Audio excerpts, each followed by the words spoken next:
Bem-vindos a mais uma entrevista JE-TV. O nosso convidado de hoje é José Milhazes, jornalista que viveu quase 40 anos na Rússia e um perito em política russa. Nas últimas semanas tem estado diariamente e incansavelmente na SIC ao longo do dia inteiro a comentar a situação no terreno. O jornalista acaba de publicar o livro A Mais Breve História da Rússia, dos eslavos a Putin, e, olhando para o passado, procura desvendar o futuro da Rússia, que tem muitas nuvens no seu horizonte devido à invasão da Ucrânia, decidida por Vladimir Putin. José Milhazes, obrigado por ter aceito o nosso convite. Eu começaria aqui pela atualidade e um tema que está a preocupar-nos a todos. A Rússia lançou um ataque à maior central nuclear da Europa na madrugada de sexta-feira. Surpreendeu este ataque? Claro que loucuras destas surpreendem mesmo a pessoas que possam achar possível que tudo se pode realizar e tudo pode acontecer numa guerra destas. Isto é um patamar já extremamente perigoso, com consequências que podem ser tenebrosas,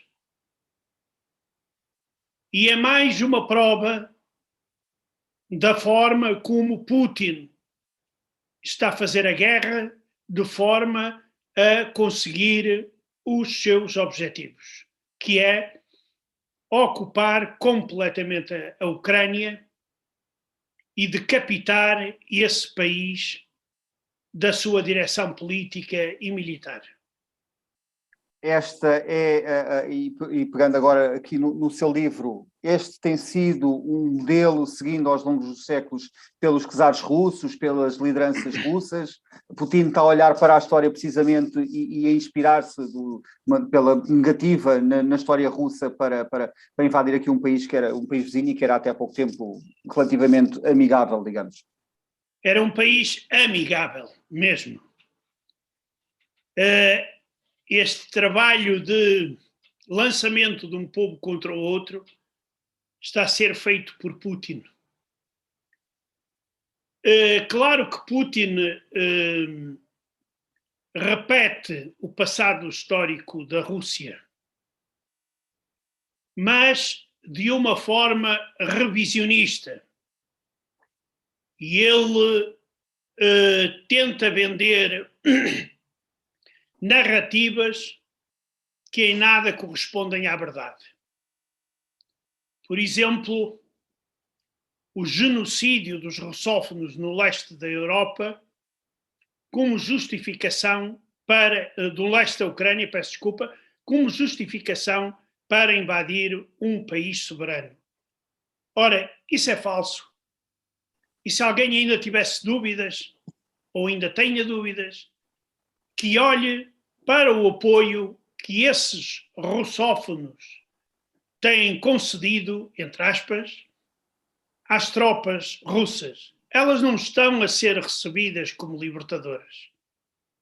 Elas estão a ser recebidas como invasoras, bárbaras, destruidoras de uma esperança grande que havia entre os ucranianos e muitos russos, é de que não se pode imaginar, ou não se podia neste caso imaginar, uma guerra entre estes dois povos.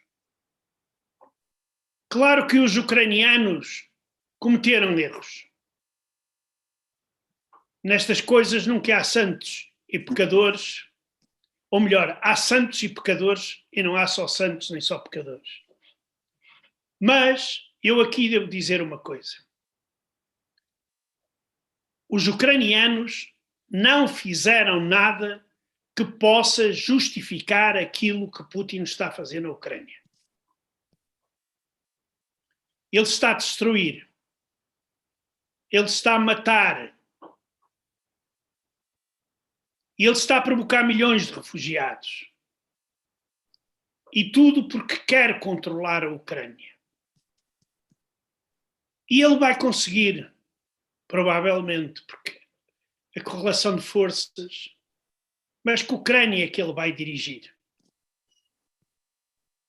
Um cemitério gigante? Os que ficam vão odiá-lo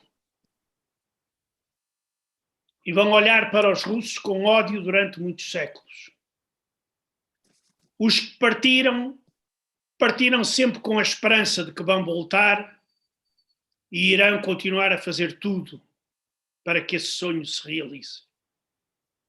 Por isso, Putin não irá ter paz na Ucrânia. E não só, ele arrisca-se a colocar o seu povo contra si próprio. Neste momento ainda são muitos os que apoiam Putin, mas o amor dos povos para com a pátria é uma coisa. Agora, o amor dos povos para com os políticos é outra completamente diferente. Daí que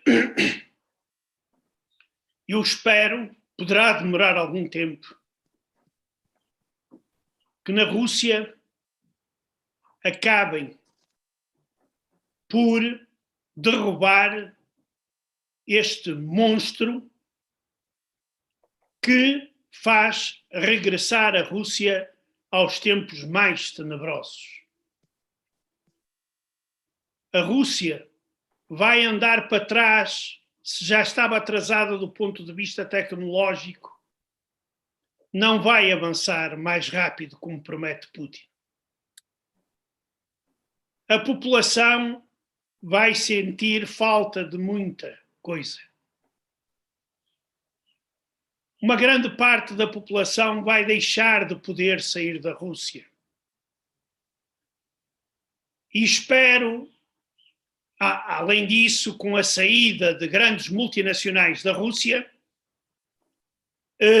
o número de desempregados na Rússia vai aumentar muito consideravelmente. Por exemplo, a indústria automobilística. Porque até mesmo os construtores de automóveis russos, porque os automóveis são russos, mas uma grande parte das peças que lá estão dentro são estrangeiras, as fábricas estão a parar. Milhares de pessoas irão para o desemprego.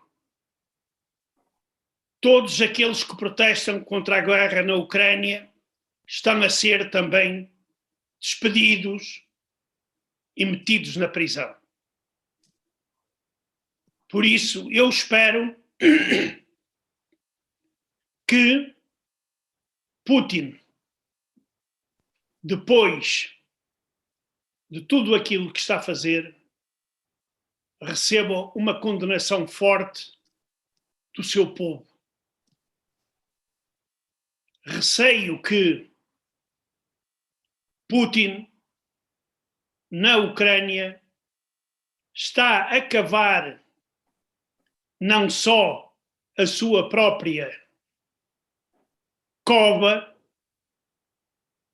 mas também uma cova para a Rússia. Isto poderá causar problemas tais que a Rússia se poderá desintegrar. Isso irá ser outra grande tragédia. Ou seja, nós estamos perante um político completamente insensato, que não olha a meios para atingir os fins, que mente, que chantageia, que reprime, mas eu tenho a esperança, continuo ainda a depositar a esperança nos russos, naqueles meus amigos que hoje sofrem, choram, dizem: nós nunca imaginávamos que Putin iria fazer isto. Nós não queremos isto. E por isso, eu aqui deixo um apelo, porque são relatados alguns casos de russos que são insultados e humilhados na rua. Eu deixava um apelo, não façam isso. Vocês podem estar a humilhar um russo, que no fim de contas é um herói, é um resistente. Não os ponham todos no mesmo saco. Isto é muito importante. Isto é tirar argumentos a Putin. Nós não nos podemos comportar como ele se está a comportar. Uhum. Um apelo muito importante do José Milhazes, respeitar os cidadãos russos que não têm a culpa, obviamente, do que o ditador Vladimir Putin está a fazer. Vamos agora para um breve intervalo e regressamos já.